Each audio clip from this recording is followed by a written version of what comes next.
السلام علیکم، کیسے ہیں آپ سب لوگ؟ امید کرتی ہوں خیریت سے ہوں گے، اور یہ بھی امید کرتی ہوں کہ آپ کو میری سنائی ہوئی کہانیاں اچھی لگ رہی ہوں گی۔ آج کی کہانی کا عنوان ہے حسن سلوک۔ سماج میں جو لوگ بے سہارا ہو گئے ہیں، ان کا سہارا بننا بہت بڑی عبادت ہے۔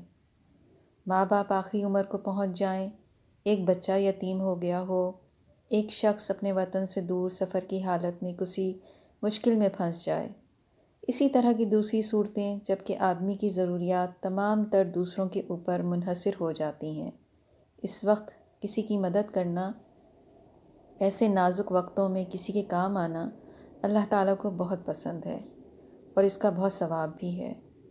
اس کی اہمیت قرآن سے بھی ثابت ہے اور حدیث سے بھی۔ اس طرح کے عمل کی اتنی افضلیت کیوں ہے؟ اس کی وجہ یہ ہے کہ یہ انسان کی عاجزانہ حیثیت کا عملی اقرار ہے۔ ہر انسان خدا کے سامنے کامل طور پر عاجز ہے۔ ہر آدمی کو خدا کے دیے سے ملتا ہے اور اسی کے چھیننے سے چھن جاتا ہے۔ اسی کی معرفت کا نام ایمان ہے، اور اسی کو مراسم عبودیت کی شکل میں ادا کرنے کا نام پرستش ہے۔ لیکن آدمی اپنی ایمان اور اپنی عبادت میں سچا ہے یا نہیں، اس کی صحیح جانچ اس وقت ہوتی ہے جب کہ ایک کمزور اور بے سہارا انسان سے اس کا سابقہ پڑے۔ ایسے ہر موقع پر گویا ایک شخص ہمارے سامنے اسی حالت عجز میں لایا جاتا ہے جس حالت عجز میں ہم خود کو خدا کے سامنے پیش ہونا ہے۔ اپنے اس احتیاج کی بنا پر ہم خدا سے اپنے لیے مدد کے طلبگار ہیں۔ اسی احتیاج میں مبتلا ایک شخص ہمارے سامنے کر دیا جاتا ہے تاکہ ہم کسی استحقاق اور دباؤ کے بغیر اس کے ساتھ اچھا سلوک کر کے خدا سے کہیں کہ اللہ تو بھی ہمارے ساتھ بہتری کا معاملہ فرما، جبکہ تیرے اوپر نہ ہمارا کوئی حق ہے اور نہ کوئی دباؤ۔ عاجز انسان کے ساتھ حسن سلوک دراصل اللہ کے سامنے اپنی حیثیت عجز کا اقرار ہے۔ یہ اپنی دعا کو خدا کے آگے عمل کی صورت میں دہرانا ہے۔ یہ اللہ کے سامنے اپنی بے یار و مددگار حیثیت کی دریافت ہے۔ ایک مومن جب کسی ایسے آدمی کو دیکھتا ہے تو اس کے روپ میں وہ خود اپنے آپ کو خدا کے مقابلے میں دیکھنے لگتا ہے۔ یہ ادراک اس کو تڑپا دیتا ہے۔ وہ چاہنے لگتا ہے کہ اس بے سہارا آدمی کو وہ سب کچھ دے دے جو اس کے پاس ہے، تاکہ وہ اپنے اللہ سے وہ سب کچھ پا سکے جو اللہ کے پاس ہے۔ دوسرے کی مدد کرنا گویا اللہ سے یہ دعا کرنا ہے کہ اے خدایا تو بھی اسی طرح میری مدد کر۔ کیا کہتے ہیں آپ لوگ؟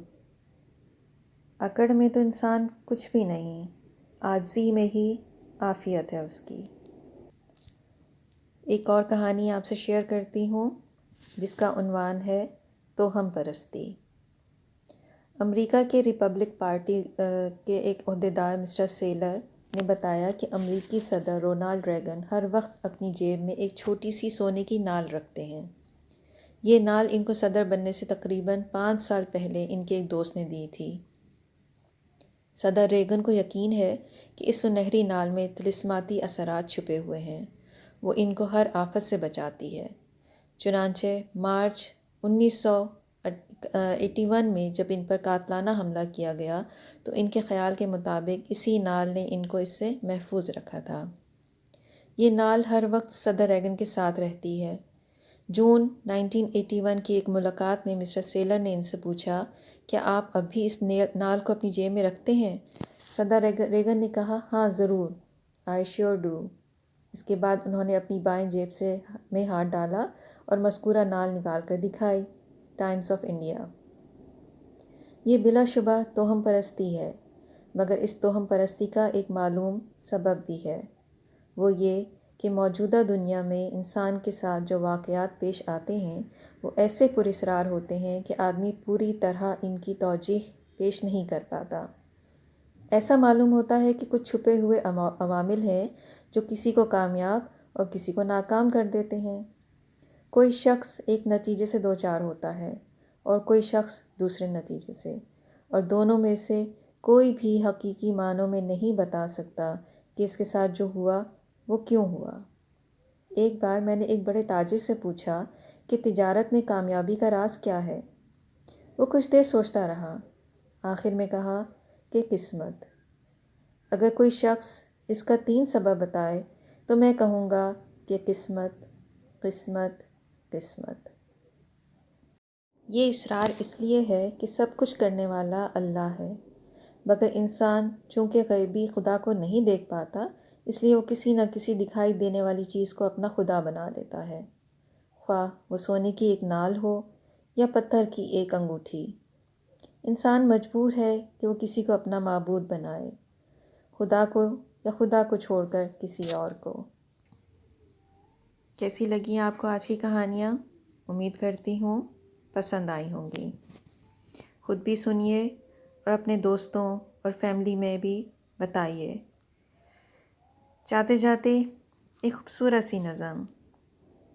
ہر شخص تو ہوتا نہیں ہر بات کے قابل، ہر شخص کو ہر بات بتایا نہیں کرتے، یہ تخت خدا ہے اسے تم پاک ہی رکھنا، ہر شخص کو اس دل میں بسایا نہیں کرتے، خاموشیوں کو جو تیری خاطر میں نہ لائے، اس شخص پہ الفاظ کو ضائع نہیں کرتے۔